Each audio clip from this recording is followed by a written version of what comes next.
অনেকেই ব্যাংকের লকারে সোনা এবং বাড়ি ও জমির দলিল রাখে, কিন্তু সেখান থেকে যদি চুরি হয়ে যায় বা নষ্ট হয়ে যায় তখন কি ব্যাংক আপনাকে পুরো টাকা শোধ দেবে? প্রথম কথা, ব্যাংক আপনার জিনিসগুলোর মালিক না, তারা শুধু জায়গাটা ভাড়া দেয়। তাই লকারের ভেতরে কি আছে তার পুরো গ্যারান্টি সাধারণত নেয় না। বাট লকার অবশ্যই বাড়ির আলমারির তুলনায় অনেক বেশি নিরাপদ, কারণ সেখানে আছে ডাবল কি সিস্টেম, একটা আপনার একটা ব্যাংকের। ভোল্টে আছে সিসিটিভি, গার্ড আর ফায়ারপ্রুফ স্ট্রং রুম। এরপরেও যদি সেখান থেকে চুরি যায় বা আগুন লেগে নষ্ট হয়, সেক্ষেত্রে ব্যাংক স্টাফের গাফিলতি প্রমাণ হলে কিছু টাকা ফেরত পেতে পারেন। মনে রাখবেন, পুরোটা নয়।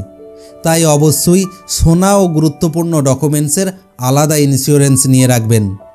এছাড়াও সব গয়নার বিল, ফটো ও তালিকা আর গুরুত্বপূর্ণ ডকুমেন্টসের স্ক্যান কপি বাড়িতে ও অনলাইনে সেভ করে রাখবেন। আরও জানতে সাবস্ক্রাইব করুন।